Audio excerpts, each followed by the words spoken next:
தில்லையம்பலம் தென்னாடுடைய சிவனே போற்றி, எந்நாட்டவர்க்கும் இறைவா போற்றி, ஏகம்பத்துரையந்தாய் போற்றி, பாகம் வெண்ணுருவானாய் போற்றி, காவாய் கனகத்திரளே போற்றி, கைலை மலையானி போற்றி போற்றி.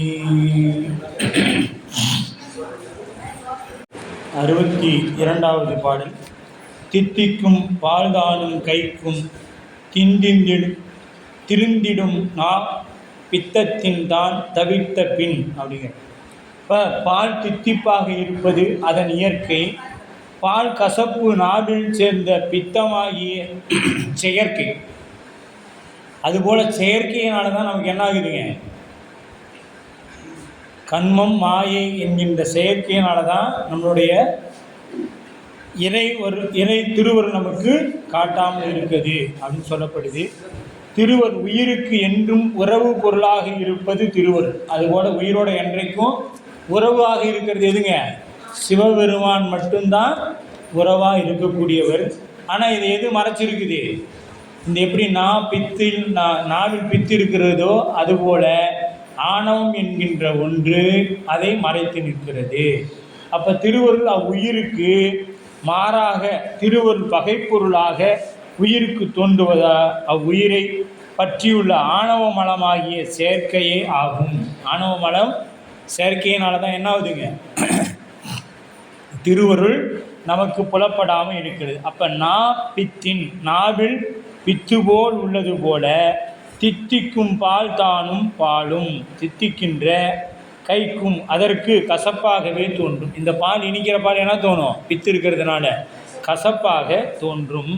தான் தவிர்த்த பின் எது, அந்த பித்து தவிர்த்த பின் தான் தவிர்த்த பின் தித்தித்திடும் அப்பால் அதற்கு உள்ளவாறு தோன்றும். அதாவது இனிப்பை தருவதாக விளங்கும் அப்படிங்கிறது. இனிப்பை தருவதாக விளங்கும். உலகியல் விடாது பற்றி நிற்கின்ற மாந்தர் அனைத்து உயிர்களும் தாங்கி நிறுத்தி நடத்துகின்ற திருவருள் இயல்பை சிறிதும் உணரார். கிணற்று ஆமை கடல் ஆமை பார்த்து கேட்டுச்சான். இப்போ கிணத்து ஆமை ஒன்று இருக்குது, அது என்ன பண்ணுதுன்னா, நாமளாம் கிணத்து ஆமைகள் போல கிணத்துல ஒரு ஆமை இருக்குது, கடல்லேருந்து ஒரு ஆமையை கொண்டு வந்து அந்த கிணத்துல விடுறாங்க. கிணத்துல விட்ட உடனே இந்த கிணத்து ஆமை அந்த கடல் ஆமையை பற்றி கேட்டுச்சான். இந்த கிணத்தை விட பெருசாக இருக்குமா கடல் அப்படின்னு சொல்லி கேட்டுச்சான். அதுபோல் நாம் என்ன நினைக்கிறோம், இந்த திருவருள்ங்கிறது இங்கே இந்த உலகத்தோடு ரொம்ப நல்லா இருக்குமோ அப்படின்னு கேட்குறோம். இங்கே இருக்கிற சுகத்தோடய அது நல்லா இருக்கும். இந்த கிணத்தாம கேட்ட மாதிரி, இந்த கிணத்தை விடவா கடல் பெருசாக இருக்குது அப்படின்னு கேட்ட மாதிரி நாம் எப்படி இருக்கிறோமா, இங்கே இருக்கக்கூடிய சுகபோகத்தை விடவா சிவபெருமான்கிட்ட பெருசாக இருந்துட போகுதுன்னு நினைக்கிறோம். அது ஆமாம், கிணத்தாமை போல் நாம் அந்த கிணத்துக்குள்ளேயே இருந்துக்கிட்டு இதுதான் உலகத்திலே எல்லாமே இதுதான், இந்த உலகம்தான் நாமன்னு நினைக்கிறோம் இல்லையா. இதை எல்லாத்தை விடையும் வேறானது சிவம். அதுவே பெரிய பொருளாக உடல் நீர் குழியில் போல. அதை நீர் இந்த உடம்பு எப்படின்னா நீர் குமிழி போல். இப்போ நீரில் அந்த குமிழி எவ்வளோ நேரம் நிற்கும், சும்மா கொஞ்ச நேரம் நின்றுட்டு வெடிச்சு போயிடும். அதுபோல தான் இந்த உடம்பும் கொஞ்ச காலம் இருக்கும், நிர்ணயிக்கப்பட்ட காலம் வினைப்பயன் முடிஞ்ச உடனே அது போய் சேர்ந்துடும். அதுக்குள்ளே இந்த உடம்பு தான் நாம் நினச்சிட்டு இருக்கிறோம். அப்போ நீர் குமிழி போல அருளே பெரிய பொருள். அது உயிரை தூய்மை செய்து பேரும்ப நிலைக்கு அது ஆணவமனம் நீங்கும் வரை பந்த பாசங்களை அந்த ஆணவமனம் நீங்கிற வரைக்கும் இது எப்படி இருக்கும், பந்த பாசங்களை பிடித்து பித்து பிடித்த நா போல நிற்கும். இந்த பித்து பிடித்த நாக்கு போல பந்தவாசத்தை பிடித்து கொண்டு இதுதான் எனக்கு எல்லாமே நிற்கும்.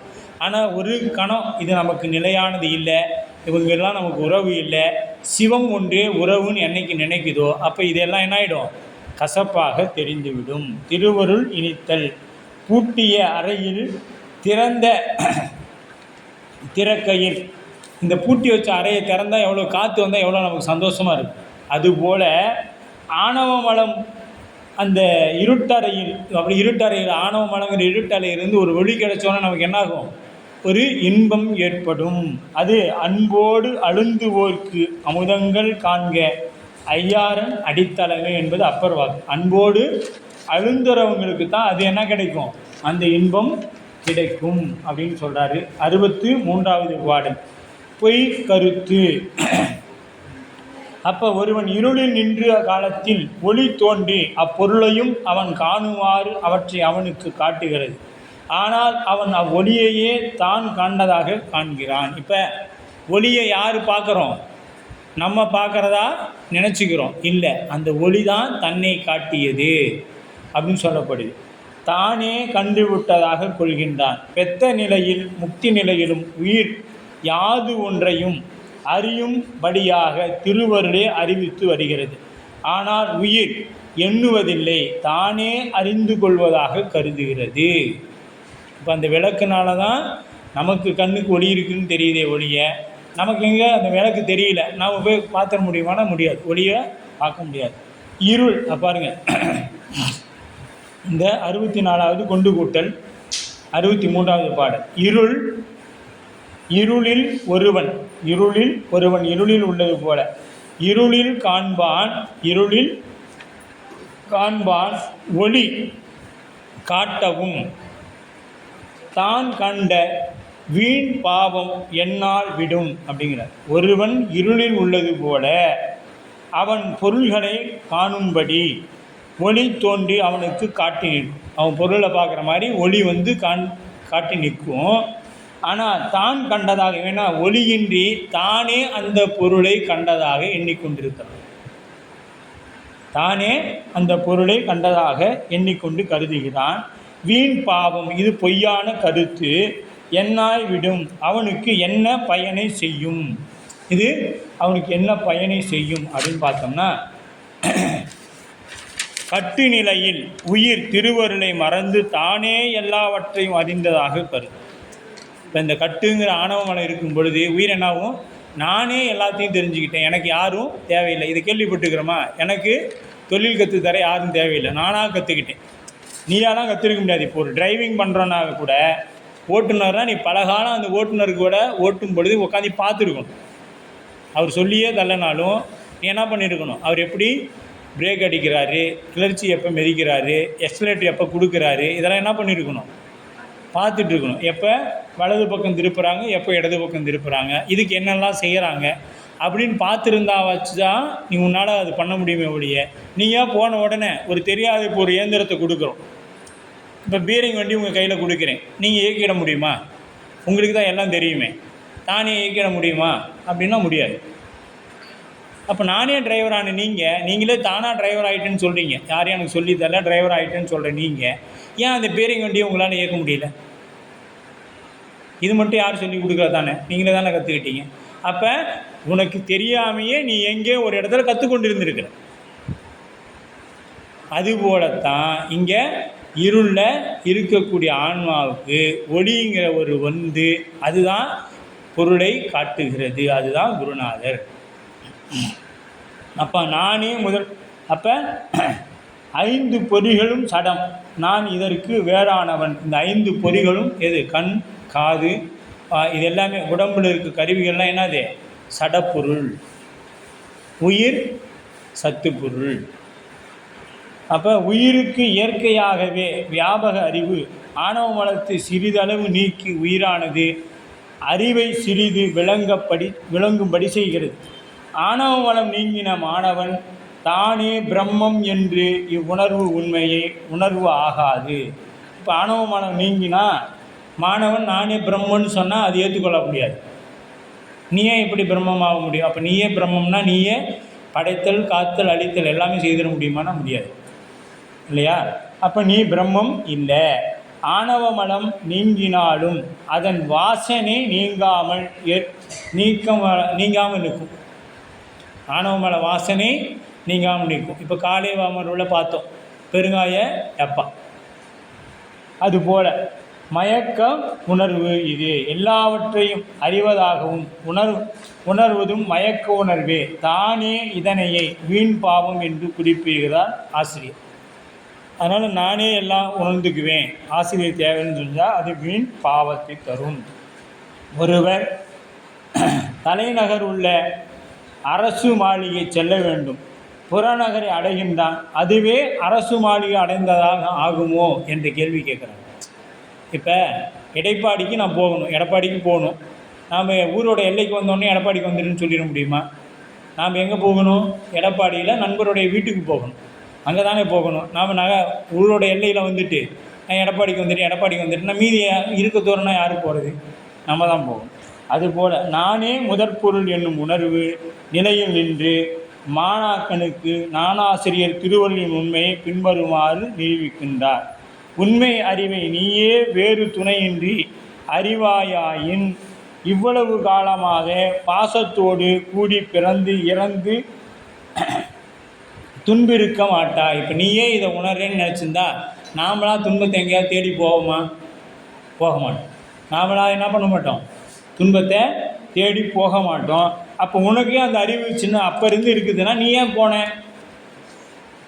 அடுத்த கேள்வி. அப்போ உனக்கு இல்லாததுனால தான் நீ போயிட்ட.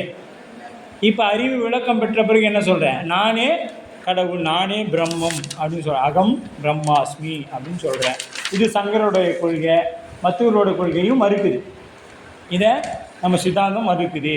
நீ அதனில் பொருந்திய சுவையும் போல உன் அறிவினும் என்றும் நீங்காது அறிவாகிய நின்று உணர்த்தி உன்னை இந்நிலைக்கு கொண்டு செல்வது திருவருளே என்பதை உணர்வாயாக. உயிர் திருவருளை மறத்தலே அதற்கு மாசு ஆகும். உயிர் திருவருளை மறத்தலே மாசு, குற்றம். குற்றம்னா என்ன? திருவருளை மறந்தால் அது குற்றம். அம்மாசு சிறிது இருப்பினும் அது உயிருக்கு பேதமையாக முடியும். கொஞ்சம் மறைப்பு அந்த மாசு இருந்தால் கூட என்னாகும்? பேதமையாக முடியும் அப்படின்னு சொல்கிறாரு. 64வது பாடல். அருள் இருளை ஒக்கும். அருளும் இருளும் ஒன்று தான் அப்படின்னு சொல்கிறார் இந்த இடத்துல ஆசிரியர். ஒளியும் இருளும் ஒரே வகையில் ஒத்த தன்மை உடையான. அதாவது சூரியனுடைய பேரொளியை நோக்கும் பொழுது கண் தெரியாது. இப்போ இருளில் நமக்கு கண் தெரியுமானா? தெரியாது. இப்போ வெளியில் போய் நின்று சூரியனை பாருங்கள், கண் தெரியுமானா? பார்த்துட்டு கொஞ்ச நேரம் இந்த பக்கம் பார்த்தீங்கன்னா என்ன தெரியாது? கண் நமக்கு தெரியாது. இப்போ அதிகபட்ச ஒளியை பார்த்துட்டோம்னா நம்ம கண் என்ன ஆகிடும்? அதுதான் சில பேருக்கு மின்னல் வந்தால் என்ன போயிடுது? கண் போயிடும்.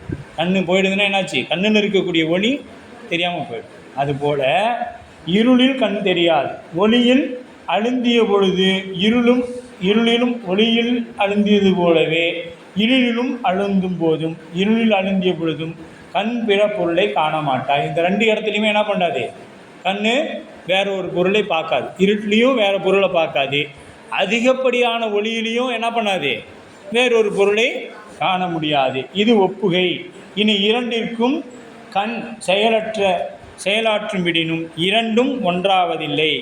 இரண்டிற்கும் என்ன வேறுபாடு எனில் ஒன்று ஒளியால் நிகழ்கின்றது தெளிந்த நிலையில், மற்றொன்று இருளால் விளைகின்றது தெளியாத நிலையில் அப்படின்னு சொல்கிறார். அப்புறம் ஒன்று தெளிந்த நிலையில் இருக்குது, இன்னொன்று தெளியாத நிலையில் இருக்குது. ஒளியும் இருளும் ஒருமைக்கு ஒளியும் இருளும் ஒரு வகையில் ஒற்றுமை உள்ளன. பேரொளியில் அழுந்தும் பொழுது கண் பிற பொருள்களை காண மாட்டா. அதுபோல பேர் இருளில் அழுந்தும் பொழுதும் கண் பிற பொருளை எதுவும் புலப்படாது. கண்ணுக்கு வேறு எதுவும் புலப்படாது. அப்போ ஆணவத்தில் இருக்கக்குள்ளே எப்படி இருந்துச்சோ அதே தான் இறைவன்ட்டு இருக்கும் பொழுது இருக்கும். ஆனால் ஆணவத்தில் இருளில் துன்பப்பட்டு நிற்கும், இங்கே ஒளியில் இன்பப்பட்டு நிற்கும். இங்கே வெறும் துன்பமே அனுபவிக்கும், இங்கே வெறும் இன்பமாக அனுபவிக்கும். இவ்வளோ தான். இந்த இடையில அதுக்கு தான் இந்த மாயைங்கிற ஒன்று தேவை. அப்போ பண்ணை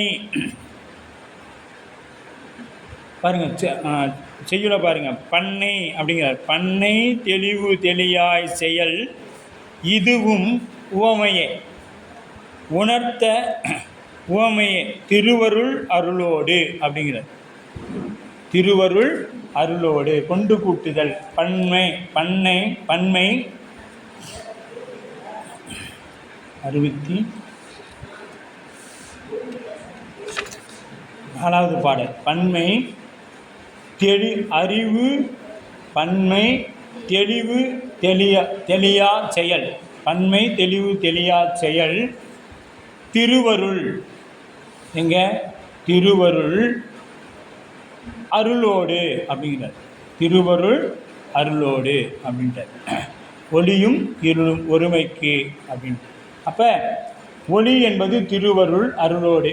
ஒளியின் அழுந்தும் நிலை தெளிவு நிலை, இருளும் அழுந்து நிலை தெளியா நிலை.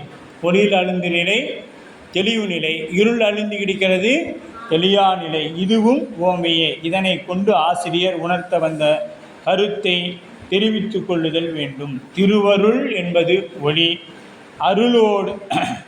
அருளோடு இல்லாமை இருள். அருளோடு இல்லாமை இருள். அருளோடு கூடி நிற்றல் ஒரு வகையில், இருளோடு கூடி நிற்றல் போல என்றார். ஆன்மா ஆணவ இருள் கிட்டும் நிலை கேவலம் என்றும், திருவருள் ஒளியில் அழிந்து நிற்கும் நிலை சுத்தம் எனவும், இருள் உறக்கம் கேவலம் என்று சொல்லப்படும். இருள் மேம்பட்ட கேவலத்திலும் உலகம் புலப்படாது. இருள் மேம்பட்ட கேவலத்திலும் உலகம் புலப்படாது. அதுபோல அருள் மேம்பட்ட சுத்தத்திலும் எனப்படாது, உலகம் வேறாய் புலப்படாது. அங்கே உலகமே புலப்படாது, இங்கே உலகம் வேறாக புலப்படாது. எல்லாம் நமக்குள்ள அண்டத்தில் உள்ளது பிண்டத்தில் உள்ளது அப்படிங்கிற நிலை வந்துடும். அவ்வாறு இரண்டிற்கும் உள்ள ஒற்றுமை குறிப்பிடலாம். இருள் நிலையில் உலகம் புலப்படாது. அருள் நிலையில் ஞானிகளுக்கு உலக காட்சி பயனது. அருள்களும் நம்மை போலத்தானே. அவர்கள் அப்பொருள்களிலிருந்து சிவத்தையே எப்பொழுதும் கண்டுமா. அப்போ காணும் கரணங்கள் எல்லாம் பேரின்பம் அப்படின்னு சொல்லுவோம். எதை பார்த்தாலும் அவங்களுக்கு என்னவா தெரியுது? சிவமாக தெரிகின்றது. எதை பார்த்தாலும் சிவமாக. அதனால தான் பூம்பாவை எழுப்பினா மட்டிட்ட புன்னை மடமயிலை அட்டிட்டல் காணாதே போதியோ பூம்பாவாய். தாமரை மலையிலிருந்து எழுவது போல சாம்பல் குடத்திலிருந்து பூம்பாவை 12 ஆண்டு வளர்ச்சியுடன் அப்படியே எழுந்திருக்கிறாங்க. அந்த எப்படி எழுந்திருக்கிறாங்க? 12 ஆண்டு வளர்ச்சியோடையே எழுந்திருக்கிறாங்க. அவர் இதனை நம்மை போல் காணவில்லை. இப்போ நாமெல்லாம் இருந்தால் என்ன செஞ்சுருப்போம்? இது என்னால் ஆனது அப்படின்னு சொல்லுவோம். அங்கே திருஞான சம்பந்த பெருந்தகை என்ன சொல்கிறாரு? திருவருளால் வந்தது. பிரம்மா தாம் படைத்த திலோத்தமையின் மீது ஆசை கொள்கின்றார். ஆகா, இவர் ரொம்ப அழகாக இருக்கிறாளே அப்படின்ட்டு. ஆனால் திருஞான சம்பந்த பெருந்தகைக்காகவே வளர்க்கப்பட்டவங்க பூம்பாவை. அவங்க சிவனேச செட்டியான்னு சொல்கிறார், இந்த பெண் உனக்காக வளர்க்கப்பட்டது, அதனால் நீங்கள் இவங்களை திருமணம் செய்து கொள்ளணும் அப்படின்ட்டு. எனக்காக வளர்க்கப்பட்ட பெண் இறந்துட்டா, இது திருவருளால் கிடைத்தது. திருவருள் பாடி தேவாரம் பாடி வந்ததுனால இது என்னுடைய குழந்தையாக நான் போற்றுகிறேன் அப்படின்னு சொல்லுவார். அதனால தான் பிரம்மாவை விட எங்கள் காளிப்பிள்ளை ரொம்ப உயர்ந்தவர்னு நம்ம அருளாளர்கள்லாம் போற்றுவாங்க. அந்த மாதிரி மாயாகாரியமாகிய உருவ அழகை காணவில்லை. மாயாகாரியமாகிய உருவ அழகை காணவில்லை. சிவபெருமானது கருணை வெள்ளத்தையே அவர் காண்பார். திருவையாறில் நாவுக்கு அருளா வெள்ளத்து காட்டாயேல் அப்படிம்பார் மாணிக்கவாசக பெருந்தகை. இப்படி அசத்தாகிய உலகத்தை காணாது பார்க்கின்ற பொருளையெல்லாம் சிவமாக காண்பது அருளாளர்கள். ஒளியும் இருளும் ஒற்றுமைக்கு இப்பாடலில் ஒருமை காட்டியதோடு வேறுபாட்டினையும் சொல்லி முடிக்கின்றார். இருள் நிலையில் ஒத்ததாயினும் அருள் நிலையில் ஆன்மா பேருணர்வாகிய திருவருளோடு கூடி பேருணர்வாக இருக்கின்றது. இப்போ இருள் நிலையில் துன்பத்தை அனுபவிக்குது. இப்போ இருளும் ஒளியும் ஒற்றுமையை கொடுத்தாலும் இந்த இடத்துல என்ன பண்ணுறாரு? வேற்றுமையையும் ஆசிரியர் காண்பித்திருக்கிறார். இருளில் துன்பப்படணும், அருளில் இன்பத்தை அனுபவிக்கணும் அப்படின்னு சொல்கிறார். 65வது பாடல். கிடைக்கத்தகுமோ எடுத்து சுமப்பான். நாம் இந்த இதாக தான் வரும் பாருங்கள். எடுத்து சுமப்பான் இந்த பாடலுக்கு கொடுக்குற தலைப்பு. இறைவன் தன் செயலற்று நிற்கும் அன்பரை எவ்விடத்தும் தாங்கி காப்பான். அவரை தன்மேல் வைத்து சுமந்து செல்லும் துணைவனாய் இருப்பான். இப்படிப்பட்ட துணைவனை ஏனையோர் சொல்லுதல் கூடுமோ? அது அப்படி சொல்லலாமானா முடியாது. இன்று இம்மூர்த்தியின் காலத்தில் பாருங்கள், அந்த பாடலை பாருங்கள். இன்று எடுத்து சுமப்பானே, இன்று எடுத்து சுமப்பானே கிடைக்க நற்கேண்மையர்களுக்கு அல்லால் தகுமோ? என்று எடுத்து சுமப்பானே நற்கேண்மையருக்கு அல்லால் கிடைக்க தகுமோ அப்படிங்கிறார். அப்போ இம்முக்தி காலத்தில் தம் செயலற்று நிற்கும் அன்பரை எடுத்து தன்மேல் வைத்து சுமந்து செல்கின்ற இறைவனே துணைவனை பெறுவது அவ் ஆன்மாவிற்கன்றி மற்ற யாவருக்கும் கூடுமா, மற்றவங்களுக்கு வருமா அப்படின்னா வாய்ப்பு இல்லை. முக்தி நிலையில் இருக்கக்கூடிய ஆன்மாவை திருவருளை மலைக்கு ஒப்பாகவும், மலைக்குனா சுவாமி எப்படி மலையாக இருந்து நம்மை தாங்குகின்றார். மலைனா எதுங்க? சுமக்கின்ற பெரிய குன்று.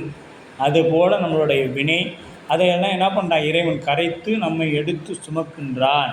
பாறை நிறைந்த மேற்பகுதி பள்ளத்தில் மழைநீர் தேங்கி நிற்பதை காணலாம். அப்போ மலைக்கு ஒப்பிடலாம். எப்படி? பாறைகள் நிறைந்த அந்த மலையில் அப்படியே மழை நீர் விழுந்த உடனே என்ன ஆகுதுங்க? பள்ளத்தை நோக்கி விடுவது போல மக்கள் பெரும்பாலானோர் பாறை போல பக்குவம். மக்கள் பெரும்பாலானோர் எப்படிப்பட்டவங்க? நாமெல்லாம் பாறை போன்றவர்கள், பக்குவ ஆன்மாக்களாகிய சிலரே பள்ளத்தை போலவர்கள். அப்போ தண்ணி எங்கே தேங்கி நிற்கும்? பள்ளத்தில் தான் நிற்கும். அப்போ இறைவன்கிட்ட அன்பு இருந்தால் என்ன ஆகும்? நம்மகிட்ட வந்து அந்த அருள் தேங்கி நிற்கும். திருவருளை முற்றாக பெற்ற இவர்கள் எந்நிலையிலும் இறைவனையே உணர்ந்து நிற்பார்கள். வாழ்வினும் சாவினும் வருந்தினும் போய் வீழினும் உணர்கடல் திருவடியே விடுவே நல்லேன். இறைவனன்றி வேறு துணையில்லாதவர்கள் நற்கேண்மையர்கள். இவங்க யார் நற்கேண்மையர்கள்னா, இறைவன் துணையின்றி வேறு இல்லை. நீ தான் எனக்கு துணை, நான் தான் உனக்கு துணைலாம் சொல்லவே தேவையில்லை. எதுவும் துணையே இல்லை. எது? இறைவனுக்கு இறைவன் நமக்கு துணையாக நின்றுட்டா வேறு எந்த துணையும் நமக்கு தேவையில்லை. இவர் செயல் எல்லாம் என் செயல், இவருக்கு செய்வது எனக்கு செய்ததாகும். வினை துன்பம் தாக்குவது முன்னின்று காப்பான். வினை எப்படி? வினை துன்பம் தாக்காதவாறு இறைவன் நமக்கு என்ன பண்ணுறான்? நமக்கு முன்னாடி வந்து நின்று காப்பான். அதனால தான் கங்காளன் பூசும் கவச திருநீர், கவசமாக இருந்து இறைவன் நம்மை காப்பான். அப்போ அன்பர்கள் நிலையை குழந்தையுடன் ஒப்பிடலாம். இப்போ நாம் என்ன தவறு செய்தாலும் என்ன பண்ணுவான் இறைவன்? நம்ம குழந்தை தானே, நம்ம குழந்தை தானே. இப்போ நாம் குழந்தை, அவனுக்கு ஒரு 50 வயசே ஆனாலும் ஏதாவது செஞ்சுட்டா என்ன சொல்கிறான்? சேர்ப்பா, அவன் குழந்தை அப்படி தான் இருப்பான். யாருக்கு? தந்தைக்கு. அவன் எப்பொழுதுமே குழந்தை தான். அவன் குழந்தை அப்படி தான் கொஞ்சம் சரியாக போயிடும். எப்போ? 50 வயது ஆகியும் சரியாகலை. ஆனால் அந்த தந்தை என்ன சொல்கிறாரு? அது சரியாக போயிடும். அவன் அப்படி தான் இருப்பான், சரியாக போயிடும். இது தந்தையோட மகன் மீது வைத்த அன்பு. அதை தான் சிவம் நமக்கு செய்து கொண்டிருக்குது அப்படின்னு சொல்கிறார். அப்போ அன்பர்கள் நிலை குழந்தைகளும் ஒப்பிடலாம். என் கடன் பணி செய்து கிடப்பதே, தன் கடன் அடியேனையும் தாங்குதல். இப்போ இறைவனுக்கு நாம் என்ன பண்ணணும்? நமக்கு எப்பொழுதும் தாங்கி நிற்கக்கூடியவன் இறைவன். நம்மளோட கடன் என்ன பார்த்திங்கன்னா, பணி செய்துக்கிட்டு இருந்தால் போதும். இறைவனுக்கு நம்மால் இந்த உடலால் என்ன செய்ய முடியுமோ அது செய்து கொண்டிருந்தால் போதும். எப்படி? தற்போதம் இல்லாது முனைப்பு இல்லாது செய்யணும். தற்போது முடிந்த நிலையில் முனைப்பில்லாது இறைவனுக்கு தொண்டு செய்யணும். நான் தான் இல்லாமல் நம்ம திருவருளால் இன்றைக்கி இந்த வாய்ப்பு நமக்கு கொடுத்துருக்கிறார். இன்றைக்கி விட்டால் மீண்டும் எப்போ கிடைக்குமோ அப்படிங்கிற நிலையில் நாம் அந்த பணிகளை எல்லாம் மேற்கொண்டோம்னா நமக்கு என்ன செய்வான் இறைவன்? நம்ம கண்ணும் கருத்துமாக காப்பான். சுந்தரருக்கு என்ன பண்ணுவார்? கட்டிச்சோறு கொடுப்பார். எங்கே? அவர் நடந்து வராரு, பசிக்குதேன்னு நினைப்பார். சுவாமி பசிக்குதேம்பார். உடனே என்ன பண்ணுறார்? குருகாவூரில் ஒரு பந்தல் அமைத்து என்ன பண்ணார்? தண்ணி கொடுக்குறார். கச்சி மேற்றடியில்னு நினைக்கிறேன், அது அப்பர் சாமிக்கு. இங்கே குருகாவூரில் சுந்தரர் இருக்குது. அப்படியே வரும் பொழுது முதல்ல தண்ணீர் பந்தல் போடுறாரு. அப்புறம் வயதான தோட்டத்தில் உணவுலாம் கொடுக்குறாரு. கொடுத்த பிறகு அவரை காணும். எங்கே பார்த்த பிறகு அவர் காணாம போயிட்டார். வந்தவர் கேட்டது செய்தார், போயிட்டார். அப்போ ஆவியை போகவே தவித்தென்னை ஆட்கொண்டாய் அப்படின்னு சுந்தரர் சொல்வார். ஆவி குறிப்பு சரியை கிரியை யோகம் மூன்றும் தவம் எனப்படும். இவர் சிவபிரகாசம் 49வது பாடலில் இது சொல்லப்படுது. சரியை கிரியை யோகம் இந்த மூன்றும் என்ன ஆகுங்க? தவம். இந்த தவத்தினால என்ன கிடைக்கும்? ஞானம் கிடைக்கும். சரியை கிரியை யோகம் ஞானம் எப்போ கிடைக்கும்னா, சரியை முற்றி கிரியை முற்றி யோகம் முற்றி பிறகு என்ன கிடைக்கும்? ஞானம் கிடைக்கும். அப்போ கேடில் புகழ் தரும் சரியை கிரியை போகம் கேண்மீன்கள் ஞான நிலை கண் நின்றவரே திருவருளை சேர்ந்து பாசப்பற்றை அறுத்து கொண்டவர் ஆவார். இவரே நற்கேண்மையர்கள் என்று திருவருள் பயனில் உமாபதி சிவம் குறிப்பிடுகின்றனர். இப்போ இதில் ஆசிரியர் என்ன சொன்னார்? இதெல்லாம் விட்டவங்களை தான் நற்கேண்மையர்கள் அப்படிங்கிறார். எப்போ இதெல்லாம் கைகூடும்? சரியை கிரியை யோகம் ஞானத்தில் நின்னா கூடும். அதில் எப்படி இடையறாது இருக்கணும், இருந்தோம்னா கூடும்.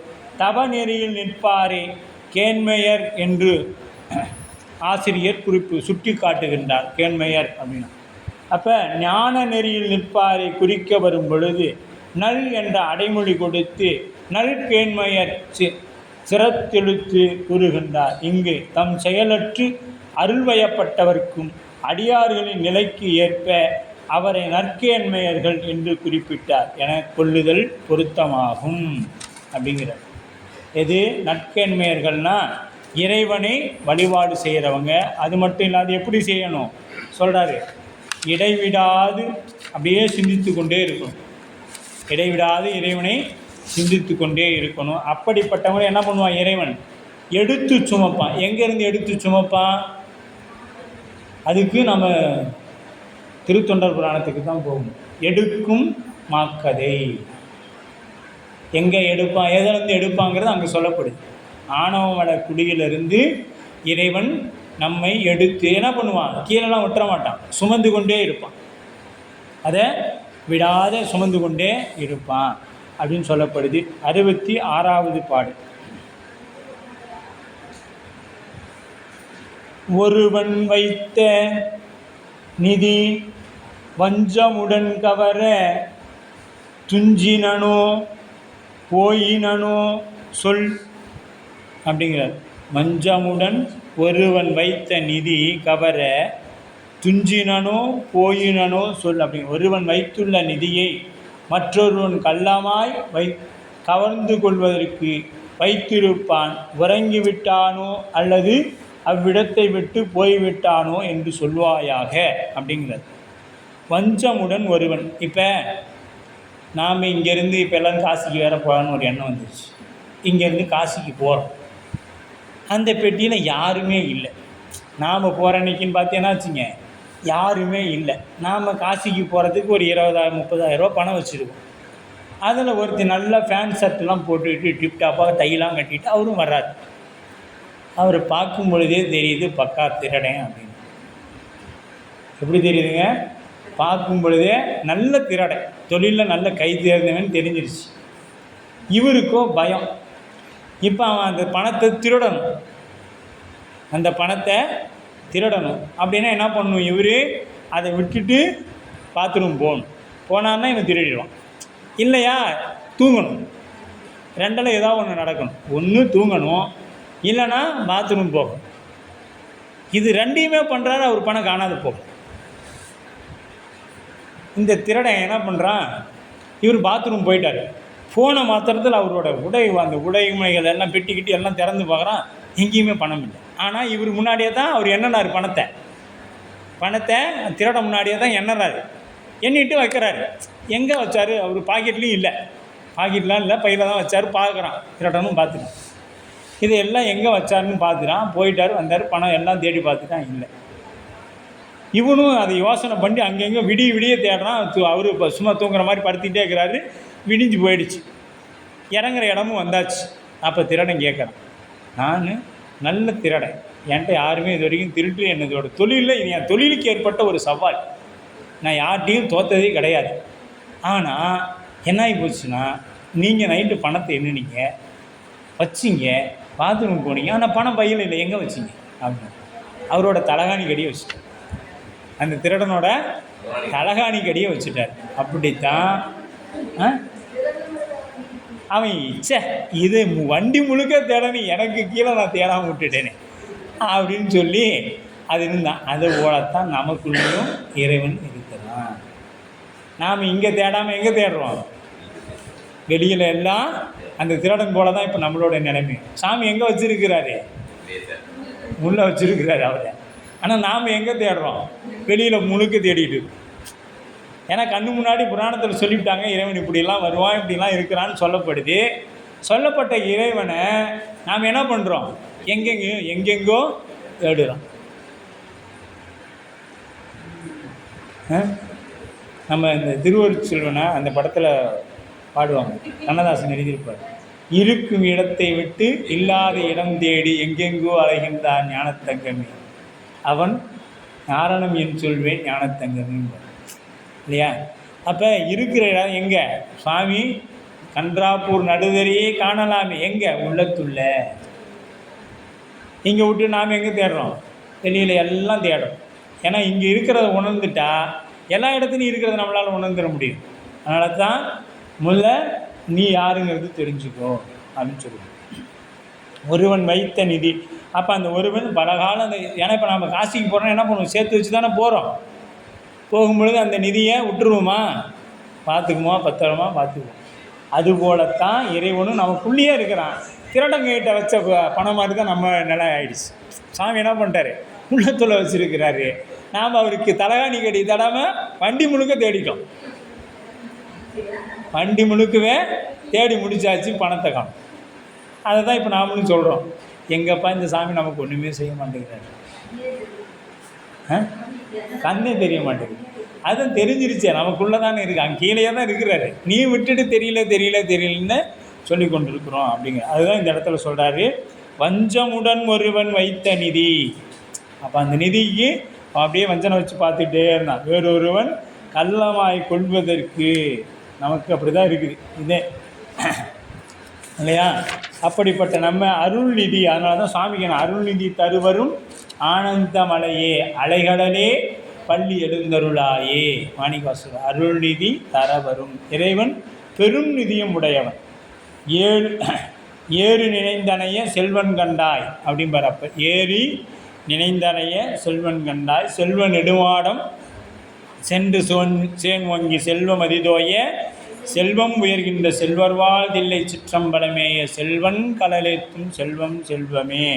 அருள்நெறி அவன் தராமல் உயிர்கள் தாமே பெறுதல் இயலாது. அப்போ அவன் உள்ளத்தில் இருக்கிறாங்கிறது என்ன பண்ணணும்? உணர்த்தணும் நமக்கு. அவன் உணர்த்தினாலன்றி ஆன்மாவால் உணர்ந்து கொள்ள இயலாது. அதனை கள்ளத்தால் கவர்ந்து கொள்ளுதற்கு 2 வழிகளே உள்ளது. ஒன்று, அவன் சேர்ந்திருக்கும் சமயம் பார்த்து கவருதல் அவனை சோர்வு என்பது இல்லை. அப்போ அவன் சோர்ந்திருக்க நேரத்தில் கவர்ந்துக்க முடியுமானா அதுவும் முடியாது. 2, அவன் நிதியத்தை வைத்து விட்டு வேறிடம் போகும் சமயம் பார்த்து அதனை கவரலானா முடியாது. இறைவன் தனது திருவருளை விட்டு சிறிது பொழுதேனும் பிரிந்திருக்க அல்ல இது கைகூடும். இது எப்போ நாம் திருவருள் நாமளே உணர்ந்துக்க முடியும்னா அவன் திருவருளை விட்டு பிரிந்து நிற்கணும். எப்பொழுதுமே ரெண்டும் ஒன்றா தான் இருக்கும். திருவருளும் இறைவனும் ஒன்றா தான் இருப்பாங்க, வேறாய் தெரியாது. சரிங்களா? ரெண்டும் வேறாய். அப்போ உயிர் முதல்வனது திருவருளை அவன் வழங்கவே பெறும் என்ற கருத்தை பெற வைக்கிறது. அருள்நிதி தரவரும் ஆனந்த மலையை. அப்போ அவன் தருவான், நாம் பெறுவோம். அதனால் கொடுப்பதனால் அவன் ஆண், பெறுவதனால் நாம் பெண் என்று சொல்லப்படும். ஆன்மாவும் உயிரை என்ன சொல்லுவாங்க? பெண் என்று ஏன் சொல்கிறாங்கன்னா அவன் கொடுக்குறான், நாம் பெறுறோம். பெறுறதுனால இப்போ இன்பத்தை கொடுப்பதனால் அவன் ஆண், பெறுவதனால் நாம் பெண் என்று சொல்லப்படும். அப்போ 67வது பாடல் பளிங்கு தூண். இது முன்னமே நம்ம பார்த்தோம். பளிங்கு தூண் இது எப்படி அப்படின்னு பார்த்தீங்கன்னா, உச்சி வேளையில் பளிங்கு தூண் பிறப்புல்களின் நிழல்கள் தன்னிடத்தில் படியாதபடி சூரிய ஒளி ஒன்றையே கவர்ந்து நிற்கும். அப்பளிங்கு தூண் போல உயிர் தன்னிடத்தில் பிற உணர்வுகள் சிறிதும் எழாதபடி திருவருள் ஒன்றையே முழுவதுமாக பற்றி நிற்குமாயின் மலையிருள் அடியோடு நீங்குவதாகும். மலையிருள், அங்கே இருளுக்கு என்னாச்சு? இடமே இல்லை. இருக்கும், எங்கே இருக்கும்? அந்த தூணுக்கு கீழே கொஞ்சமாக அடங்கி நிற்கும். தூணுக்கு கீழே அந்த ஒரு சின்ன ஒரு மிகப்பெரிய ஒரு தூண், இவ்வளோ பெரிய தூண் எங்கே அடங்கி நிற்கும்னா சின்னதாக ஒரு இடத்துல அடங்கி நிற்கும். எப்போ? 12 மணிக்கு உச்சி வேளையில் சூரியன் இருக்கும் பொழுது. அப்போ அந்த பாடலை பார்க்கலாம். தனக்கு நிழல் இன்றாம் ஒளி கவரும் தாம் என கவரும் நில்லாது இருள் அப்படிங்கிறார். இப்போ உச்சி வேளையில் தன்னிடத்தில் பிற பொருள்கள் நிழல் பொருந்தாதபடி சூரியனது ஒளி ஒன்றையே கவர்ந்து நிற்கும். அவ்வாறு கவர்ந்து நிற்கின்ற பளிங்கு தூண் போல உயிரினத்தில் பிற உலக உணர்வுகள் பொருந்தாதபடி முதல்வனது திருவருள் ஒன்றையே பற்றி நிற்குமாயின் அஞ்ஞானத்தை செய்யும் ஆணவ மனமாகிய இருள் அடியோடு நீங்கும். அந்த இருள் என்னாகும்? அடியோடு நீங்கும். திருவருளை முழுமையாக பற்றி நிற்றல். காலை வேளை பளிங்கு சூரியனை கிழக்கு பக்கமாக காமிக்கும் அந்த ஒளியை. மாலையில் என்னாகும்? பளிங்கு சூரிய ஒளியை மேற்காக காமிக்கும். உச்சி வேளையில் அப்படியே நேராக காண்பிக்கும் அப்படின்னு சொல்லப்படுது. அப்போ இதெல்லாம் எப்படி பார்க்கணும் அப்படின்னு பார்த்தீங்கன்னா, குங்குளிய கலைய நாயனாருடைய புராணத்தில் அனைத்தையும் இழந்து நின்ற அவரிடத்தில் இப்போ நாம் எல்லாத்தையும் விட்டுட்டோன்னா சாமி நம்மளை அப்படியே விட்டுவாரான்னா விடமாட்டோம். ஏன்னா நம்ம அருளாளர்கள் இளையான்குடி மாற நாயனார், இயற்பகை நாயனார், குங்குளிய கலைய நாயனாரில் பார்த்தோம்னா அவர் என்ன பண்ணுவார்? அந்த அவருக்கு கிடைத்த நிதியங்களை கொண்டு என்ன செய்கிறாரு? அவருக்கு என்ன ஆச்சு? ஏற்கனவே என்ன ஆகணும்? பசியில் இப்போ நாம் சொன்னோமே, சாமி முதல்ல வகுப்பை எடுத்துக்கலாம், முதல்ல சோத்தை கொடுங்க, பசி வயிற்று கிள்ளுது அப்படின்னு சொன்னோமா. அப்போ பசி வந்துட்டால் என்ன போயிடும்? எல்லாமே மறந்து போயிடும். ஆனால் இவர் பசி 3-4 நாளாக சாப்பிடலை. அந்த அம்மா இருக்கக்கூடிய திருமாங்கல்யம் ஒன்று தான் கழட்டி கொடுத்து என்ன சொல்லுது? போய் இதுக்கு மாற்றாக நெல் வாங்கிட்டு வாங்க அப்படின்னு சொல்கிறாங்க. ஒன்று வாங்கி நின்றது இங்கு நிலை பளிங்குதான் உச்சிவர். அப்போ அனைத்தையும் இழந்து நின்ற அவரிடத்தில் சிவ நினைவே ஒன்று தாங்கி நின்றது. அவரிடத்தில் என்ன இருந்துச்சு? சிவபெருமானுக்கு செய்யணுங்கிற நினைவு இருந்துச்சு. வாங்கின மாத்திரத்தில் அது என்ன ஆகிடுச்சு? பெருமானுக்கு தேவையான குங்குலியம் கிடச்சிச்சு. குங்குலியம் வாங்கினவர் நேராக எங்கே போனார்? ஆலயத்துக்கு போனார். திருக்கடவுர் ஆலயத்துக்குள்ளே போகிறாரு. அதான் பொன்தர தரும் என்று புகன்றிட வணிகன் தானும் அன்றே இசைந்து என்ன தாலியை களையர் ஈந்தார் அன்றவன் அதனை வாங்கி அப்பொதி கொடுக்க கொண்டு நின்றிலர் விரைந்து சென்றார் நிறைந்து எழ கழிப்பினோடும்.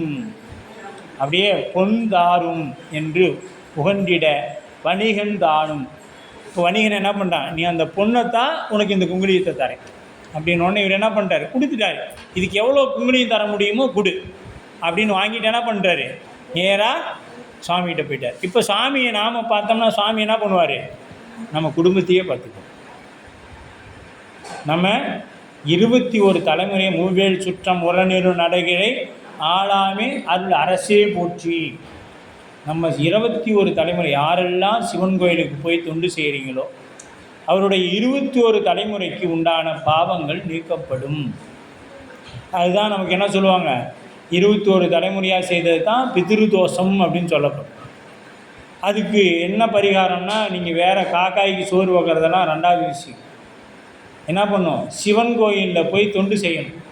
இது நீங்கள் கருட புராணத்தில் சொல்லப்படும். நம்ம பித்ருகள் எல்லாம் அவங்க சூக்கும உடல் கிடைக்காதவங்க என்ன பண்ணுவாங்களா? சிவன் கோயில் வாசலில் வந்து தொங்கி கொண்டிருப்பாங்க தலைகீழாக. அவங்க தொங்கி கொண்டிருக்க பொழுது நாம் அந்த குடும்பத்தை சார்ந்த யார் ஒருவர் அந்த சிவாலயத்தில் போய் சிவத்தொண்டு முனைப்பில்லாமல் செய்கிறாங்களோ அந்த சம்பந்தப்பட்ட அங்கே இருக்கிறவங்களுக்கு சிவம் என்ன பண்ணுமா? அந்த பித்ருதோஷத்தை நீக்கி அனுப்பிடும். அவங்களுக்கு அந்த காலமாக செய்யாத இருந்தாங்க இல்லையா, அந்த தோஷத்தெல்லாம் நீக்கி அவர்களுக்கு செல்ல வேண்டிய இடத்துக்கு அனுப்பப்படுறதா கருட புராணத்தில் சொல்லப்படும். சரிங்களா? அப்போ நாம் நம்மளுடைய இந்த தோஷங்கள் எல்லாம் போகணுன்னு என்ன பண்ணணும்? சிவ தொண்டு புரியணும். ஆலயங்களுக்கு சிவாலயங்கள் தோறும் சென்று என்ன பண்ணணும்? உழவார பணிகள் மேற்கொள்ளணும். இன்றைக்கி புது ஆலயங்கள் கட்டுவதை விட இருக்கக்கூடிய ஆலயங்களை பேணி பாதுகாத்தல் ரொம்ப அவசியம். நாம் இந்த இதெல்லாம் எங்கே போயிருப்போம்? நாம் திருத்தல யாத்திரை மேற்கொள்ளும் பொழுது இதெல்லாம் பார்த்துருக்குறோம். அப்படியே அந்த ஆலயங்கள் மேலே பெரிய பெரிய மரங்கள் எல்லாம் முளைத்து இருக்குது. இன்றைக்கி நிறைய தொண்டர்கள் அதெல்லாம் எடுத்து செய்து கொண்டு வராங்க. நாமும் நம்முடைய பகுதியில் இருக்கக்கூடிய ஆலயங்களில் சிறு சிறு புல்செடிகளையாவது பிடுங்கி அந்த தொண்டு செய்ய வேணும். அங்கே என்ன அந்த சூழலுக்கு ஏற்றாற்போல் அங்கே என்ன திருப்பணிகள் நம்மால் கைங்கரியம் செய்ய முடியுமோ முடிஞ்ச அளவுக்கு அதை செய்தோம்னா நமக்கும் எந்த வினையும் வாராது. இறைவன் என்ன பண்ணுவான்? நம்மை எடுத்து சுமப்பான். நமக்கு இருக்கக்கூடிய வறுமைகளை நீக்கி செல்வத்தை பெருக்கி கொடுப்பான்ங்கிறது கலையநாயனாருடைய புராணம் நமக்கு உணர்த்தும். இருள் நில்லாது பெற்ற நிலையில் உள்ள உயிர்களாகிய நாம் நமக்கு வேறாகிய உடம்போடு வேற்றுமையின்றி கூடி வாழ்கின்றோம். வேறு விகார விடக்குடம்பின் முற்கிடப்ப ஆற்றேன் எம்மையா. வேற்று விகார பக்குவம் இல்லை, பிரிய மனமில்லை, அந்த அளவு உடம்போடு ஒன்றி நிற்கின்றோம். நாம் எப்படின்னா இந்த உடம்பும் நாமளும் வேறு வேறேன்னே தெரியறதில்லை. இந்த உடம்பும் நாமளும் வேறு வேறேன்னு தெரியறதில்லை. இந்த உடம்பு தான் நாம் வேணும் இங்கேயே நிற்போம். இந்த உடம்பு என்றைக்கும் அழியாத இருக்கும்னு நினச்சிட்டு இருக்கோம். நேற்று நம்மோடு உணவு உண்டவர்கள் இன்று நம்முடன் இல்லை. இதை நம்ம மனசில் வச்சுக்கிட்டோம்னா என்ன ஆகும்? யாரிடத்திலும் பகைமை பாராட்ட தேவையில்லை. யாரிடத்துலையும் பகைமையும் பாராட்ட தேவையில்லை. இது உணராத வரைக்கும் நம்ம என்ன பண்ணுவோம்? பகைமையும் பாராட்டிக்கிட்டு தான் இருப்போம். அவங்க திட்டவங்க நம்மளை பேசிட்டாங்கன்னா பெரியவங்களாம் இருக்கட்டுமே, நம்ம தாழ்ந்து போவோம். அப்படி போயிட்டோம்னா முதல்ல சிரமமாக தான் இருக்கும். அது என்னாகும்? விடுமா, நான் யார், நான் எப்படிப்பட்டவன், உன்ட்ட தாழ்ந்து போகணுமா அப்படின்னு இருக்கும். ஆனால் என்னாகும்? இறைத்தன்மை வர வர நம்ம இடத்துல அந்த பணிவு வரும். பணிவு எல்லாற்றையும் ஏற்றுக்கொண்டு தாழ்ந்து போக வைக்கும். அதனால தான் வள்ளுவர் சொல்லியிருப்பார், அகழ்வாரை தாங்கும் நிலம் போல தம்மை இகழ்வாரை தாங்குதல் தலை, பொறுத்தல் தலை. தம்மை இகழ்வாரை பொறுத்தல் தலை. அவங்க என்ன பேசினாலும் பரவாயில்ல, பேசிட்டு போகிறாங்க விடு, அது திருவருள் அப்படின்னு நிற்கிற நிலைக்கு நமக்கு வரணும் இல்லையா? உயிருக்கு இனிய உறவு பொருளாகிய என்றும் உடனாக இருக்கின்றது இறைவனோடு ஒன்றுபட்டு நிற்க தெரியவில்லை. இந்த உடம்பு உயிருக்கு என்ன ஆகுதுன்னா இறைவனோட ஒன்றுபட்டு நிற்க தெரியல. இதை செய்வது ஆணவ மலமாகும். அது தெரியாது செய்கிறது எது? ஆணவ மலம். பெத்த நிலையில் அம்மலம் உயிரை வன்மை பற்றி உள்ளது. பின் ஞானாசிரியர் அடைந்து அருள் உபதேசம் பெற்ற மலவாசனை நீங்கும். அதற்கு பிறகு ஞானாசிரியர் கிடைக்கிறாங்க. கிடைத்த பிறகு தான் தெரியுது, ஓ பதினா வேறு, பசுனா வேறு, பாசவனா ஆணவம் கண்மம் ஆகிய இருக்குது. இந்த கண்மத்தில் சுத்தமாகி அசுத்தமாகி இருக்குது. இதெல்லாம் நாம் நீக்கம் பெறணும். பேசி யான் பதியை எனது அறிவால் அறிகிறேன் என தன்மையும் தன் அறிவையும் உணரச் செய்வது மலவாசனையே ஆகும். இப்படி வேறு வேறாக பகுத்து காட்டுதலை விடுத்து ஆன்மா தன்னையும் தன் அறிவையும் மறந்து பதி ஒன்றையே உணர்ந்து அதில் அழுந்துவதே சிவானுபவ நிலையாகும். சிவானுபவ நிலையாகும். அப்போ மலவாசனை உயிரை பற்றியுள்ள மாசு ஆகும். அம்மாசு அடியோடு நீங்குமாறு திருவருளை முற்று பெறுதலை உயிர் விளக்கம் அடைதற்கு வழியாகும். இப்போ இந்த மாசு நீங்கினா தான் என்ன பண்ணுறோம்? உயிர் விளக்கம் பெறும். உயிர் விளக்கம் பெறும். 68வது பாடல். பின்னிற்றல்.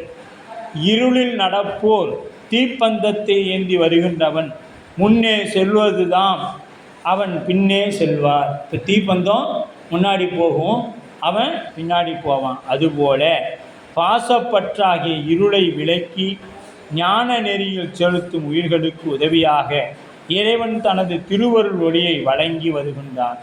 உயிர் அவனுக்கு பின் நிற்றலே திருவருளை முற்று பெறும் முறையாகும்.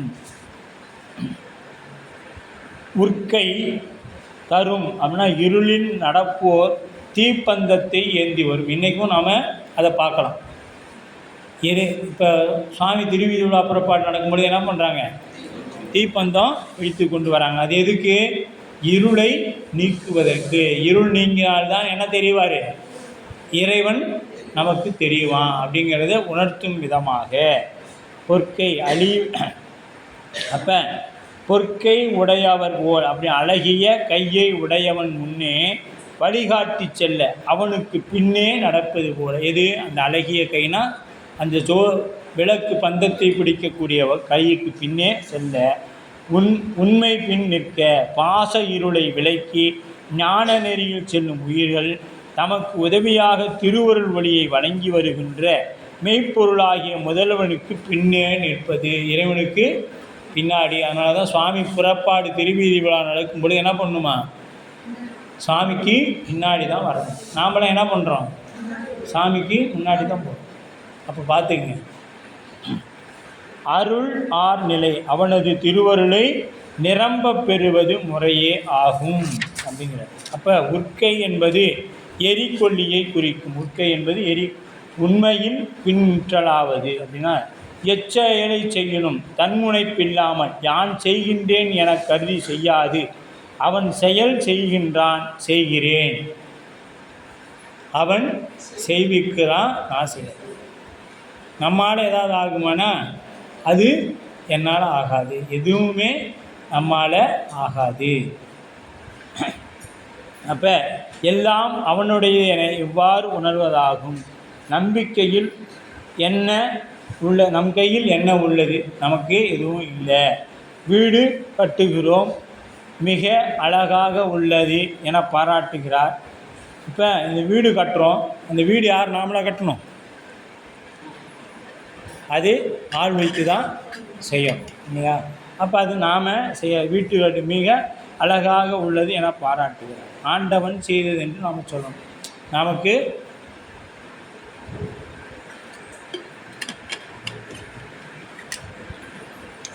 இப்போ ஐயா இருக்காங்க, பரவாயில்லப்பா நீ எல்லா பணியும் ரொம்ப சிறப்பாக செய்து கொண்டே வர. அப்போ அவருக்கு என்ன வரணும், நான் செய்யலைங்க, எல்லாமே என்ன செய்தது, திருவருள் செய்தது.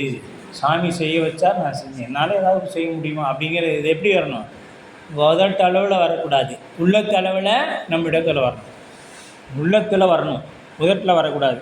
அப்போ தனக்கு அறிவு இச்சை செயல்களை சிவனது அறிவு இச்சை செயலாக்கும் அடங்க கொடுப்பது நிற்க வேண்டும். அப்போ எதாக இருந்தாலும் மானக்கஞ்சாரர் கூந்தலை பார்த்து முனிவர் இது நம் மார்பில் அணியும் வடத்துக்கு ஆகும்னு சொன்னது தான்.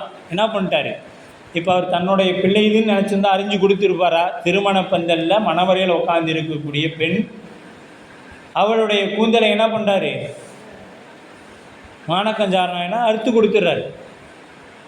எப்படி கொடுக்க முடியும், அதுக்கும் இதுக்கும் சம்மந்தமே இல்லை அப்படின்னு நினச்சாங்க, கொடுத்துட்டாங்க. அப்போ அந்த நிலை நமக்கும் வரணும்.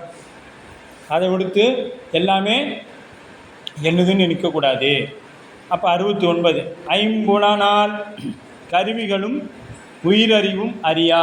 உயிர் ஐம்பொறி முதலிய கருவிகளை கொண்டு அறிந்து வந்ததெல்லாம் மெய்ப்பொருளாகிய சிவம் நீங்களாக ஏனையவற்றை எல்லாம்.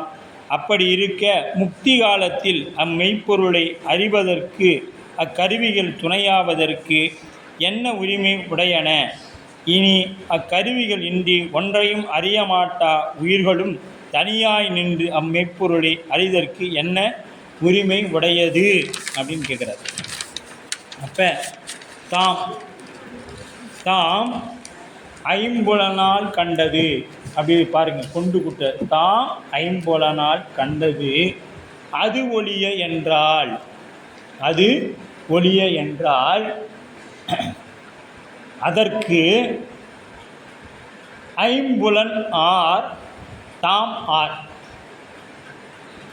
மீண்டும் ஒரு முறை பாருங்கள், தாம் ஐம்புலனால் கண்டது அது ஒளிய என்றால் அதற்கு ஐம்புலன் ஆர் தாம் ஆர் அப்படிங்கிற அதற்கு. அப்போ உயிர் ஐம்பொறி முதலிய கருவிகளை கொண்டு அறிந்து வந்தது அது ஒளியா என்றால் மெய்ப்பொருளாகிய சிவம் நீங்களாக ஏனையவற்றை என்றால் அதற்கு அம்மெய்ப்பொருளை அறிதற்கு ஐம்பொருள் யார். அப்பொறிகள் முதலாகிய கருவிகளை அறிதற்கு அக்கருவிகளுக்கு என்ன உரிமை இருக்கிறது.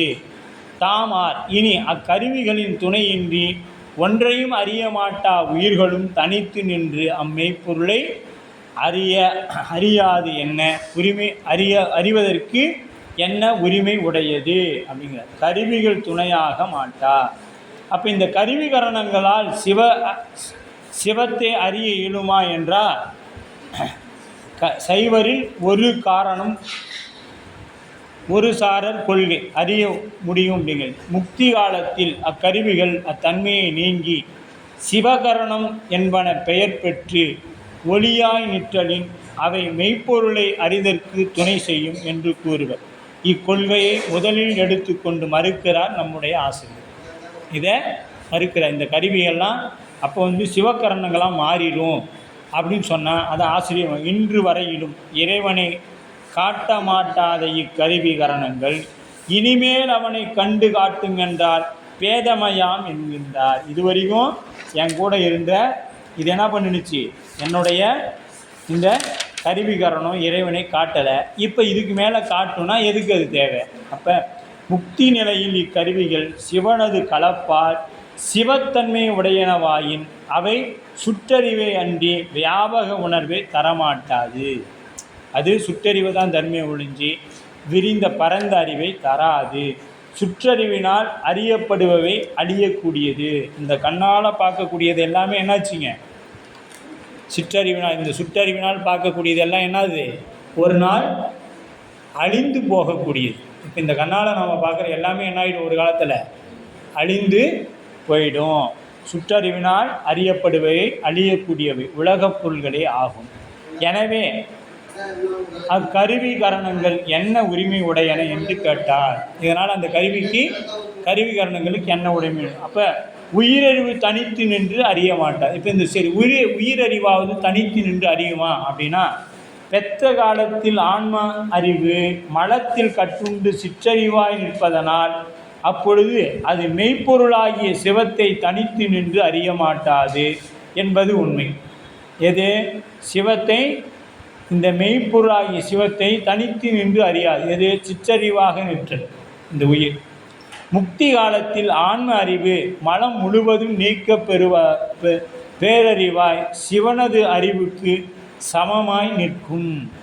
உயிரறிவு எக்காலத்தும் சிவனது அறிவுக்கு சமமாக முடியாது. உயிரது சிறப்பு தன்மை வேறு, சிவனது சிறப்பு தன்மை வேறு. சிவசமவாதிகள் சைவரை நோக்கி தாம் ஆர் அதற்கு சிவத்தை அருள் வழியாக அன்றி தனியாய் நின்று அறிதற்கு அவர்கள் என்ன உரிமை உடையது என்று இவ்வினாவினால் அமைத்த குறிப்பாகும். இப்போ ஆசிரியர் இதில் 2 சமயவாதிகளை மறுக்கிறார். சிவ சமவாதிகள் என்று சொல்லப்படக்கூடிய சைவர்களையே மறுக்கிறார். அப்போ அடுத்தது தாமே 3 ஞானங்கள். 1 ஞானங்கள் பதிஞானம், பசுஞானம், பாசஞானம். பாசஞானம் என்பது கருவிகளால் வரும் அறிவாகும், மாயையை குறிக்கும். ஐம்பொறிகள் முதலிய கருவிகள் பாசமாகிய மாயையில் காரியங்களாகும். உலகமாகிய எல்லா பாசமுமே என்பது உலகமாவது எல்லாமே பாசம். இந்த உலகத்தில் இருக்கிற எல்லா பொருள்களுமே பாசம் என்று சொல்லப்படும். பாசமாகிய உலகத்தை அறிகின்ற அறிவு பாசஞானம் எனப்படும். இந்த உலகத்தை அறியக்கூடிய அறிவு என்னது, பாச ஞானம் எனப்படும். ஆணவ மலத்தின் வாசனை நீங்காத நிலையாகும். இவ்வாறு பசுவாகிய தன்மையே பொருளாக மதிக்கின்ற இந்த ஞானம் பசு ஞானம் எனப்படுவதாயிற்று. பதினது ஞானம் பதிஞானம் ஆயிற்று அப்படின்னு சொல்கிறார்.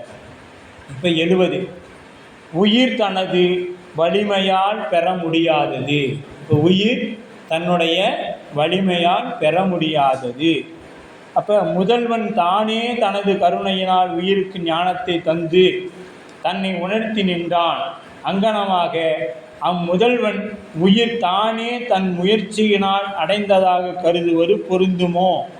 முதல்வனை இவ்வுயிர் தனது வலிமையால் பெறுவதற்கு என்ன உரிமை உடையது அப்படின்னு சொல்கிறாரு.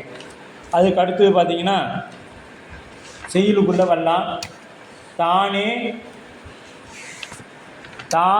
தரும் அவரை தம் வழியினால் கருதலாமே, அதற்கு இவன் ஆர்.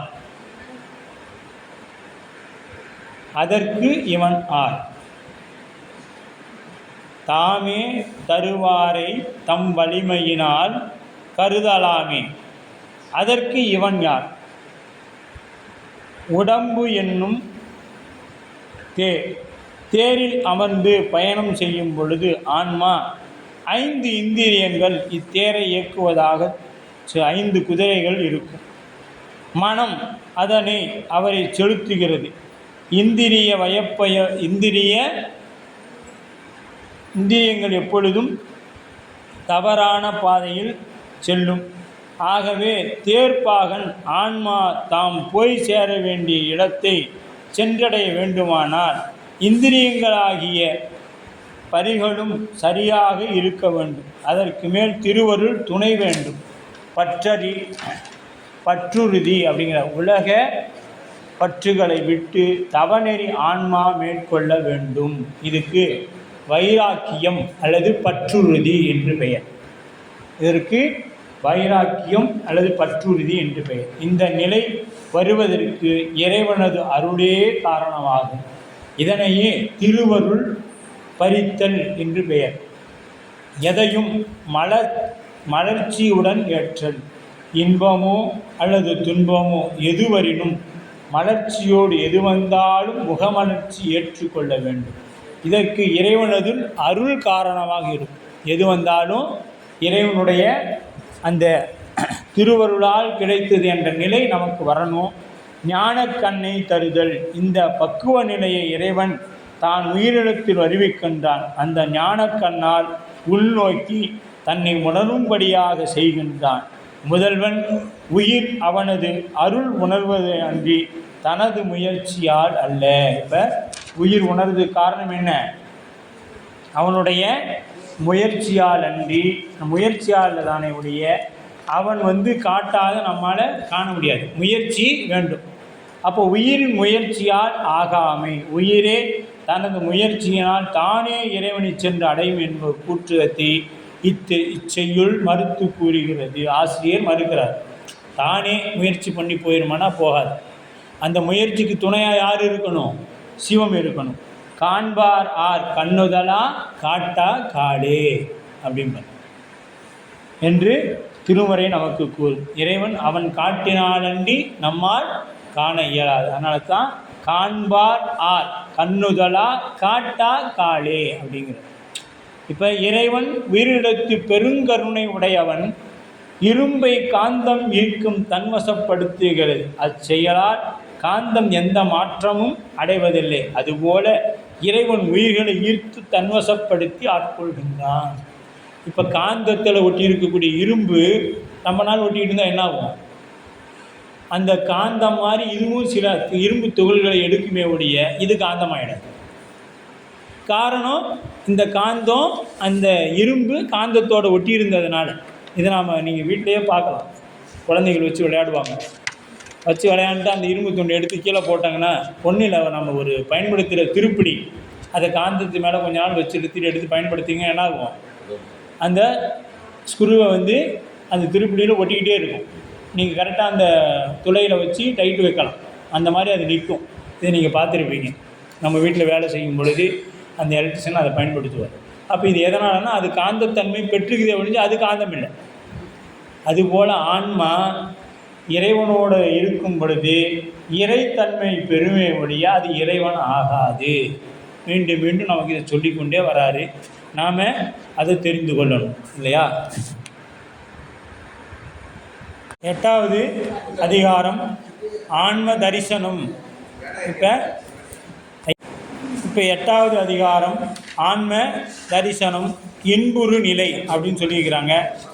இது என்ன பண்ணுதுன்னா, கருவிகள் தாமாக நீங்கிய பொழுது உயிருக்கு கேவலமாகிய அறியாமை உண்டாகும். இப்போ இந்த கருவிகள்லாம் தாமாக நீங்கிருச்சுன்னா என்ன ஆயிரும்? உயிருக்கு அறியாமை வந்துடும். அப்போ விழிப்பு என்பது சாக்கிரம் அப்படின்னு பொழுது, கனவு என்பது சொப்பனம் என்று சொல்லப்படும், உறக்கம் என்பது சுளுத்தி, பேருருக்கம் என்பது துரியம், உயிர்ப்பு அடங்கல் துரியாதீதம் எனப்படும்.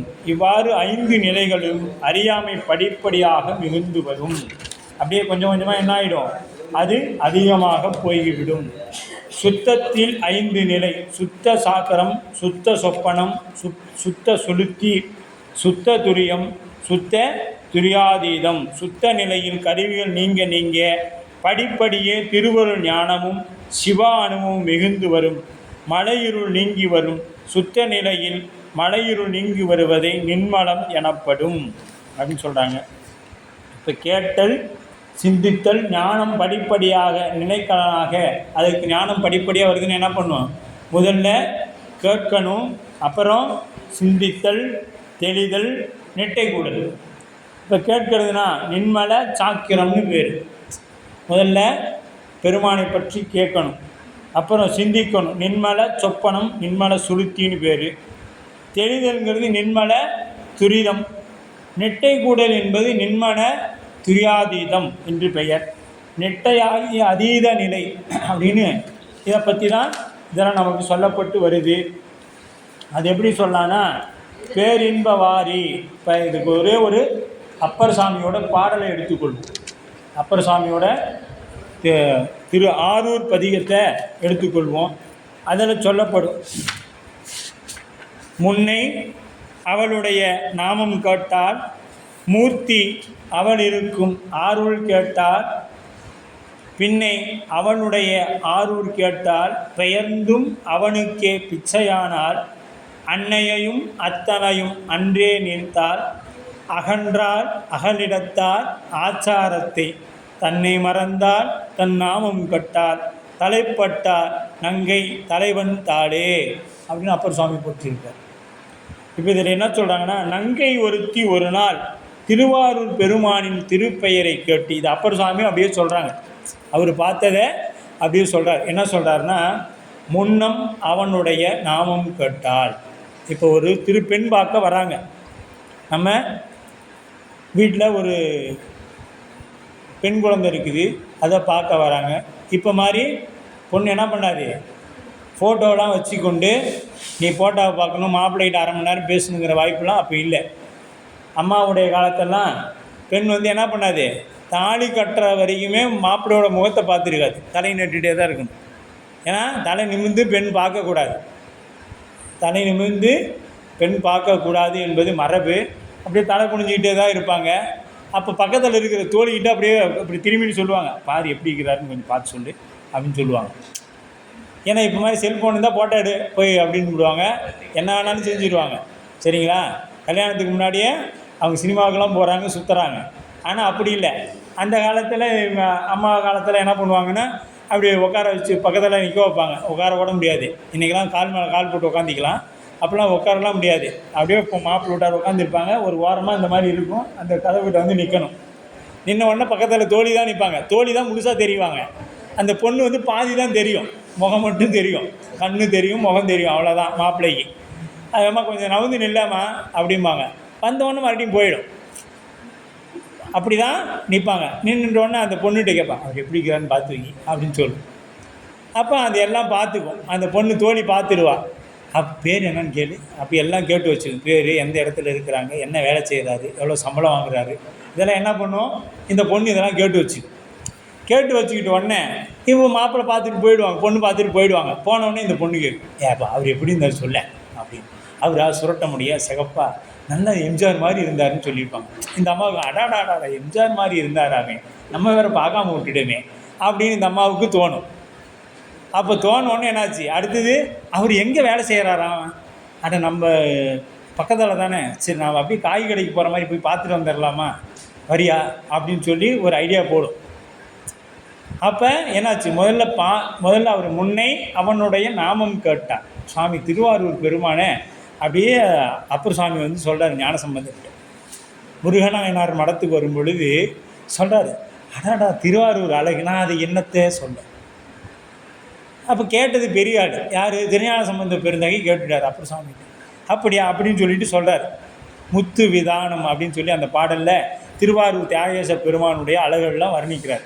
கேட்ட மாத்திரத்தில் சம்பந்த பெருமான் முடிவு பண்ணார், நீங்கள் மடத்தில் போய் தங்குங்க, நான் திருவாரூர் போய் தரிசனம் பண்ணிட்டு வரேன்னு கிளம்பிட்டார். அப்போ திருஞான சம்பந்த பெருந்தகை நேராக திருவாரூர் போயிட்டு தியாகேச பெருமானை தரிசனம் பண்ண போயிட்டார். அப்போ எந்த அளவுக்கு சொல்ல வேண்டியவர் சொல்லியிருப்பார், இப்போ வாங்கினவர் எந்த அளவுக்கு வாங்கியிருப்பார், கொடுத்தவரும் எப்படி கொடுத்துருப்பாங்க, வாங்கினவரும் எப்படி வாங்கியிருப்பார்னு பார்த்திங்க. ரெண்டுமே பெரியவங்க. அது மாதிரி இங்கே சொல்கிற முன்னை அவனுடைய நாமம் கேட்டார், மூர்த்தி அவள் இருக்கும் ஆரூர் கேட்டார். அப்போ அவளுடைய ஆரூரை கேட்குறாங்க. ஆஹா, இந்த இடத்துல தான் அவர் இப்படி தான் இருக்கிறாரா?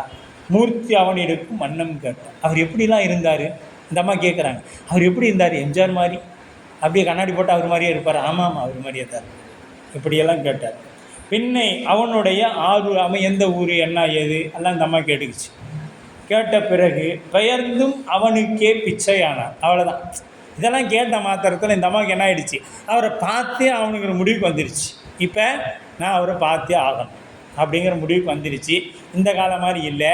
அப்போ வேறு எப்படியாவது பார்த்தாகணுமே. அதனுக்கு பின்னாடி பிச்சையானார் அன்னையையும் அத்தனையும் அன்றே நீத்தார். ஒரு முடிவு பண்ணிட்டான், நான் வாழ்ந்தா இனிமேட்டு அவனோட தான் வாழணும், அப்பா அம்மா வேண்டாம் அப்படிங்கிற முடிவுக்கு வந்துடுச்சு. 18 வருஷ காலமாக அவங்க தானே வளர்த்துனாங்க. இப்போ ஏன் விட்டுறோம்? இன்றைக்கி இது நடக்குதா? இன்றைக்கும் பிள்ளைங்க என்ன பண்ணுது, அப்பா பேச அம்மா பேப்பா. 18 வருஷமும் அப்பாவையே கட்டி பிடிச்சிட்டு இருக்கும். 18 வருஷம் முடிகிற வரைக்கும் அப்பா நீ தான்ப்பா எனக்கு எல்லாமே. இந்த அப்பாட்ட இருக்கிற பிள்ளைங்க எல்லாமே இப்படி தான் பண்ணுது. அம்மாட்ட இருக்கிற பிள்ளைங்களாம் அப்படி பண்ணுறதில்லை. அப்பாவே காலை சுற்றி வருங்க. கடைசியில் அப்பாவுக்கே திருநெல்வேலியிலேருந்து வாங்கிட்டு வந்து அல்வாவை கொடுத்துட்டு போயிட்டே இருக்குங்க அப்பாவுக்கு. சரியா? இதெல்லாம் அனுபவத்தில் நாம் பார்க்கலாம் சில பேர்த்த. அப்படி அது என்னாச்சு, அன்னையையும் அத்தனையும் இருக்கிற அத்தனை அப்பன்னும் பொருள் உண்டு. இன்னொன்று அங்கே இருக்கிற அத்தனையையும் விட்டாச்சு. நம்ம தோழியை விட்டாச்சு, எல்லாத்தையும் விட்டாச்சு. அத்தனையும் அன்றே நீத்தார். ஆமாம், அன்றே அகன்றார். பாருங்க, அன்றே நீத்தார் அகன்றார் அப்படின்னா தூரம் அதை விட்டாச்சு, விட்டுட்டு விலகியாச்சு. அகன்றார் அகலிடத்தார் ஆச்சாரத்தை தன்னை ஆச்சாரத்தையும் விட்டாச்சு. ஒழுக்கம் என்னது, உங்கள்கிட்ட விட்டு படி தாண்டக்கூடாதுங்கிறது ஒன்று உண்டா, அதையும் தாண்டியாச்சு. ஆச்சாரத்தை விட்டார் தன்னை மறந்தார். அவள் யாருங்கிறதையே மறந்துட்டாள். அவருக்கு பூரா என்ன நினைப்பு இருக்குது, அந்த திருவாரூரில் பார்த்த தியாகேசன் மேலேயே ஒரே நினப்பாக இருக்குது. அதனால் என்ன பண்ண, தன்னை மறந்தார், தன் நாமம் கேட்ட. அவருக்கு தான் பேரே என்னன்னு தெரியல. ஏன்னா அவர் எம்ஜிஆர் மாதிரி இருக்கிறாரு. அதனால் அவரே நினைப்பாகவே இருக்குது.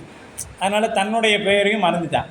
என்ன உன் பேர் என்ன அப்படி யோசனை பண்ணுறான். என்னடா உன் பேர் தான்டா கேட்டேன் அப்படின்னு சொல்கிற மாதிரி அவன் தன்னை மறந்தாள், தன் நாமம் கேட்டாள். சரியா? தலைப்பட்டால் நங்கை தலைவன் தாளே. அங்கே போயிட்டு என்ன பண்ணான், தலைவன் தாள் தான் எனக்கு எல்லாமேன்னு விட்டான். இதை அப்படியே கொண்டு வந்து உயிரோடையும் இறைவனோடையும் பொருத்திக்கணும். இப்போ நாம் இந்த சொன்ன வரலாற்றை என்ன பண்ணோம், ஆண் பெண்ணாக சொன்னதை ஆண்கிறது இறைவனாகவும் தியாகேச பெருமானாகவும் பெண்கிறத உயிராகவும் வச்சு பார்த்திங்கன்னா, என்றைக்கு நாம் தியாகேச பெருமானை பற்றி கேட்டோமோ அன்னைக்கே நமக்கு மீளா அடிமையாக இருக்குது. இப்போ இறைவனிடத்தில் நம்மளோட அன்பு எப்படி இருக்குன்னு இப்போ புரிஞ்சிருக்கும் இல்லையா? ஆன்மை தரிசனம் எப்படி நடக்குதுன்னா இப்படி தான் நடக்குது. அப்போ அதுக்கு பின்னால் ஆன்ம தரிசனம், சத்தினிவாத உத்தமனுக்கு ஞானம் அன்பும் இப்படிலாம் வரும். ஞானம் என்பது என்னன்னு பார்த்தீங்கன்னா, ஈசன்பால் அன்பே ஞானம். ஞானம்னா நீங்கள் போய் பெரிய தபம் பண்ணணும் அதெல்லாம் இல்லை. ஈசன்பால் அன்பு செலுத்தினா அதுதான் ஈசன்பால் அன்பே என்ற ஞானம் உண்டாம் என்பது விஞ்ஞான சம்பந்த பெருந்தகையோட வாக்காக அமைகிறது. 71வது பாடல்.